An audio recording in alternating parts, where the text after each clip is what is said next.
Hey, it's James, Father's Rights and Resources, hashtag how I got custody.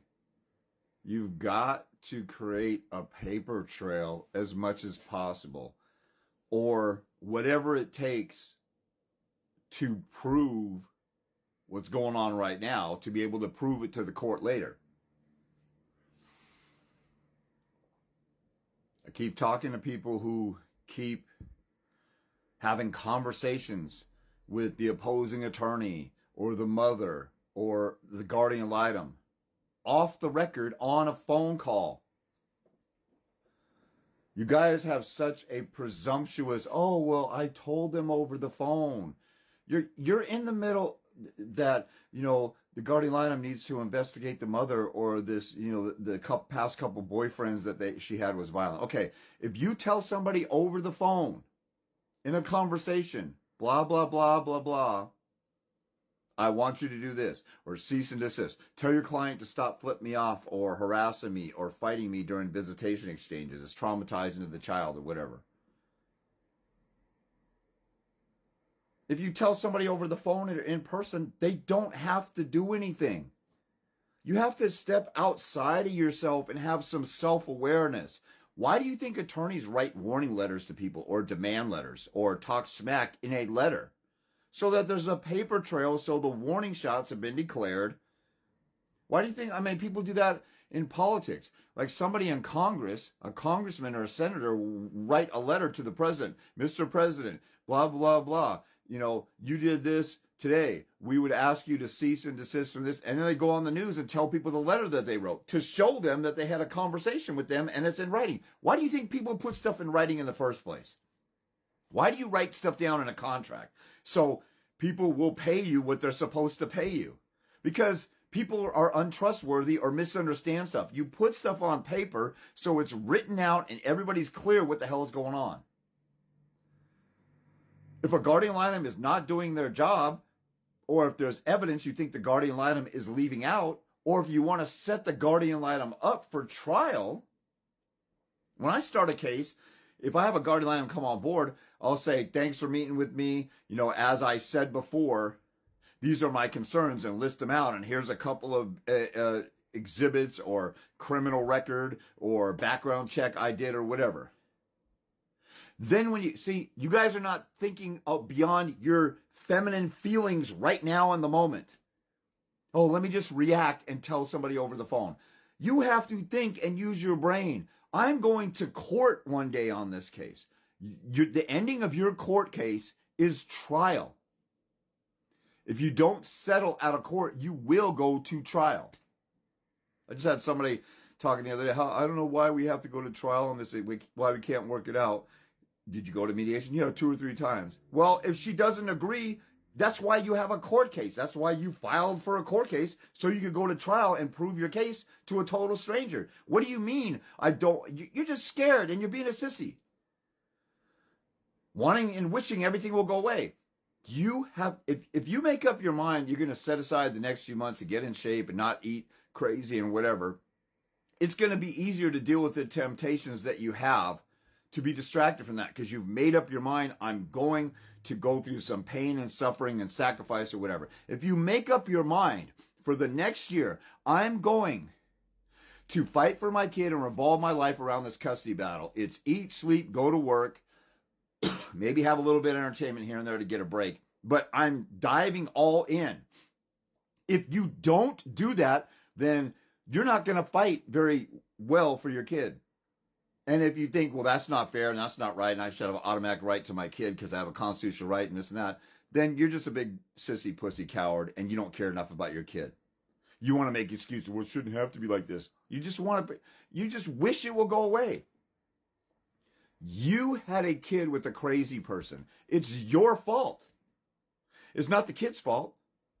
It's the mother's fault or the narc parent's fault. If you're a woman, it's a narc father's fault. You trusted the attorneys, and after they screwed you after the first $5,000, you paid another $5,000 retainer, another 10, another 20. You're $100,000 in, and you keep losing and losing and losing like a dumbass. You keep paying them because you're afraid to learn how to represent yourself, or you're too lazy to say, you know what, let me try something different after 10, 20, 30, 40, 50, $100,000. The first time I made a phone call to an attorney, and they said some stupid bullcrap you'll get every other weekend. I said, click, and I searched more because I followed my conscience. And then when I went to court, and when I was forced to go to court, I gathered up emails and messages and things. I actually had the mother, a buddy of mine said, why are you giving the mother cash, dummy?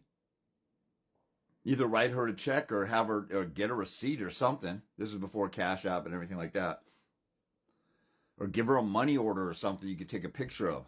I'm like, oh yeah, that's true. I need a trail. So I had her I wrote up a statement and say, James has been giving me this money and he's been doing this, and she signed it for me. And then later she talked to her friends like, what are you doing with that? Are you going to take me to court? And next thing you know, she took me to court later on. But it's a good thing I had that. You want a paper trail or whatever it takes to prove something happened for when you go to court. You can't be that stupid where you think I'm just going to tattle on people over the phone or off the record. You're in a court system that is full of papers and documents and paper trails and evidence. You've never seen Law and Order. You've never seen a movie where they go and say, here's Exhibit A, here's Exhibit B.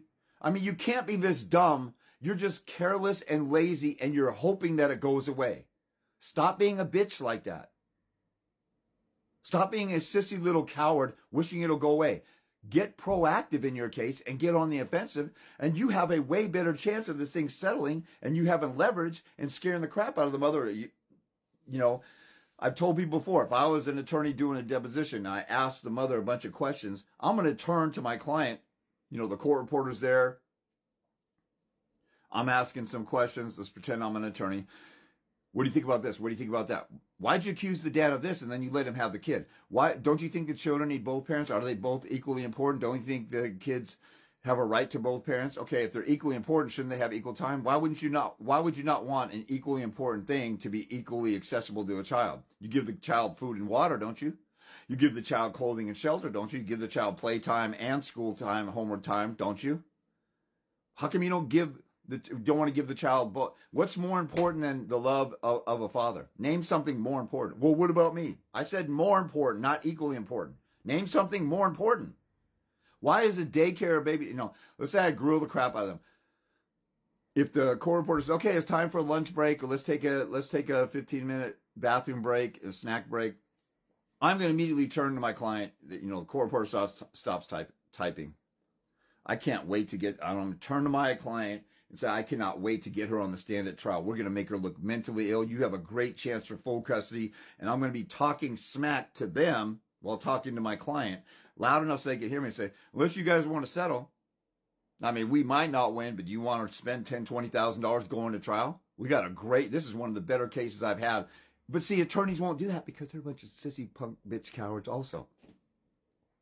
Nobody wants to get on the offensive in this stuff. Nobody wants to be proactive. Everybody wants to sit back and say, I just want to relax and hope that the evil, narcissistic, mentally ill, psychotic monster will suddenly be healed of all their diseases, and then they'll just give me 50-50.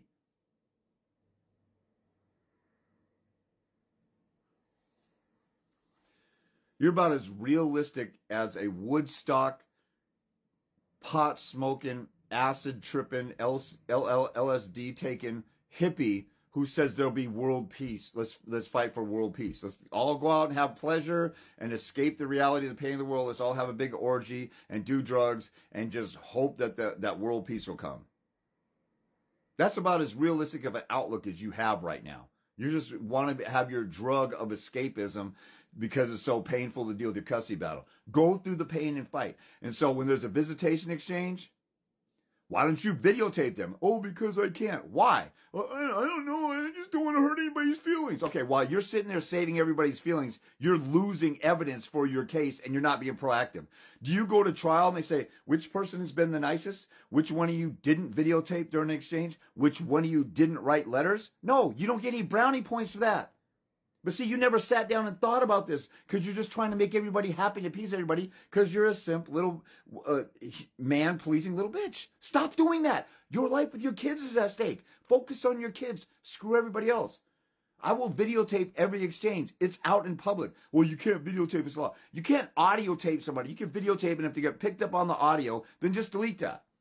Create a trail of everything you do and think, how can I prove this later to a total stranger that this happened? you.